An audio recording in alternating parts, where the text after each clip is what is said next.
Quand j'ai débuté dans un quartier de la Goutte d'Or, en école élémentaire ZEP à Paris, j'ai eu rapidement l'impression que ma pratique n'avait pas réellement d'impact auprès des élèves en difficulté. Avec mes collègues, on était tous embarqués dans la même galère, on faisait notre maximum, et pourtant, je sentais bien qu'ils n'étaient pas vraiment convaincus, mes collègues, que ça soit vraiment possible. D'ailleurs, un jour, dans la cour de récréation, je discute avec un de mes collègues qui est très impliqué dans son travail, très impliqué dans la vie de quartier.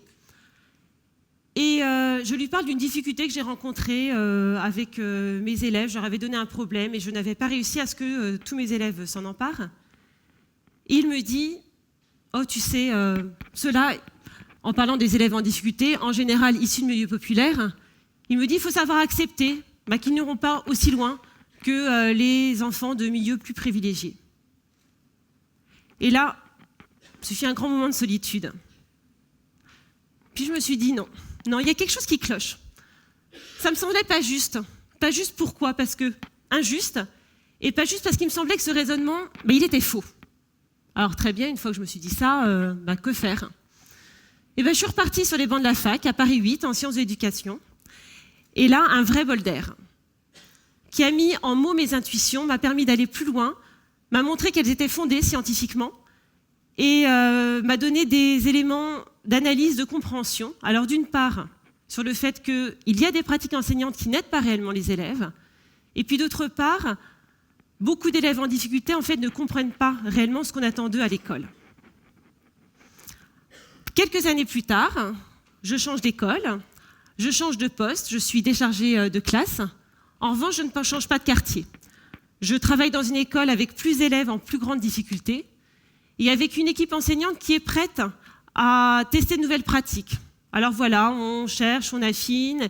Et l'année dernière, on a mis en place un dispositif qui est désigné par le titre « De mettre à bord pour mieux apprendre » et que je vais vous présenter. Alors voilà l'idée. L'idée, c'est que nous sommes 2 enseignants dans la même classe sur une séance de 45 minutes à 1 heure au quotidien. Alors pourquoi au quotidien? C'est pour pouvoir se confronter à la réalité du quotidien d'une classe, du travail de l'enseignant. Sur un mois c'est suffisant pour l'enseignant référent de la classe, parce que c'est un travail qui est dense. Et ça me permet, moi, d'aller travailler avec tous les autres enseignants de l'école. On va travailler sur un enchaînement de séances, sur le même thème, alors par exemple de la lecture-compréhension. Et à 2, on est plus fort. Donc on va s'attaquer à des activités plus complexes, auxquelles l'enseignant ne se serait pas forcément confronté tout seul, soit par manque de disponibilité, soit par peur que ça soit trop difficile à mettre en place tout seul. Alors on va s'attaquer à des activités de recherche en résolution de problèmes, ou à de la production d'écrits quotidiennes. Voilà, ce genre de choses. Donc, on y va, on élabore les séances, et ensuite, c'est la mise en œuvre. Alors, comment ça se passe, la mise en œuvre? À tour de rôle, donc il y en a un qui enseigne et l'autre qui observe, et le lendemain, on change. Celui qui a enseigné la veille observe, et celui qui a observé enseigne le lendemain.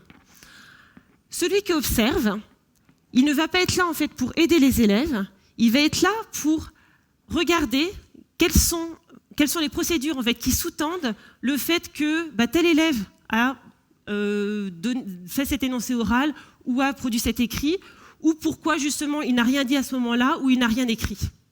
Alors par exemple, il y a 2 semaines, j'étais avec ma collègue de CP et là c'était moi qui observais. Et il y a Bilal qui a entouré vrai par rapport à une question qui était relative à un texte de lecture-compréhension. C'était juste. Je demande à Bilal, tu pourrais m'expliquer pourquoi tu as renseigné vrai pour cette phrase?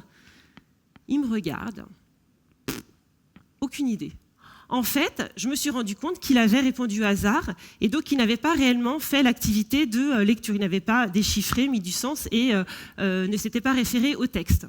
Et ça, moi j'ai pu le voir parce que ce n'était pas moi qui gérais la classe et qui ai pu l'interroger à chaud.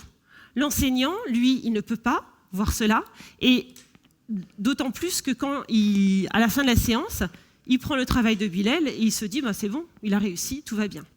Et donc justement, après la mise en œuvre, on débrief à deux, et là, celui qui a mené la classe va analyser comment ça s'est passé selon lui, est-ce que l'objectif de la séance a été atteint, et l'observateur, lui, va lui dire, voilà, moi j'ai observé telle et telle chose, et notamment d'ailleurs Bilal, tu sais ce qu'il a répondu, et patati patata, et là, à partir de ça, on va affiner, modifier, et ajuster la séance d'après pour que ce type de procédure, de non-procédure plutôt, ne se reproduise pas. Alors, ce que cela permet au niveau du débriefing, c'est qu'on peut aller loin dans la critique d'une séance. C'est-à-dire qu'on n'est pas en train de juger une personne dans « t'as fait, t'as mal fait ». Non, là, on est en train de critiquer un objet de réflexion qui a été produit à deux. On est en train de critiquer un objet pédagogique. On se distancie de la personne. Et ça, j'ai envie de dire, ça génère de la bienveillance. Et puis ce que cela permet aussi, c'est le fait de se mettre à la place de l'autre, et notamment dans le fait de gérer la classe, ça permet de comprendre vraiment les difficultés auxquelles se confronte l'autre, et quelque part aussi ça génère un petit peu d'humilité, et c'est aussi une condition de bienveillance qui permet vraiment un travail intéressant à deux. Alors vous pourriez me dire, bon très bien, mais comment faire pour avoir comme ça un enseignant en plus? Alors nous, on a eu la chance cette année de bénéficier dans le dispositif plus de maîtres que de classe, donc un enseignant en plus qui s'est immédiatement mis au service de cette collaboration professionnelle. Alors au niveau des résultats, des impacts positifs, alors d'une part, nos pratiques se modifient, s'enrichissent, et y compris quand l'enseignant se retrouve seul dans la classe. Ça veut dire que ce qu'on a travaillé, ça va continuer, même lui tout seul dans la classe. Un deuxième impact très positif, et moi qui me paraît essentiel, c'est que l'estime de l'élève va être renforcée. Pourquoi ? Parce que déjà, on va faire se confronter les élèves en difficulté à des objets de savoir plus exigeants. Et donc l'enfant, il va être fier. Il va être fier de se confronter à des choses qui sont difficiles. Et nous, on va tout faire pour l'étayer, l'accompagner pour qu'il y arrive. Et puis deuxièmement, je vous parlais de Bilal tout à l'heure, mais il y a Salim. Séance d'après, alors là, c'est moi qui mène la classe, et c'est l'enseignant référent qui est en train d'observer. Et là, qu'est-ce qui se passe? Salim, lui, sur la même phrase, il a répondu, il a entouré le faux. L'enseignant va lui demander, alors Salim, tu peux m'expliquer pourquoi tu as répondu faux?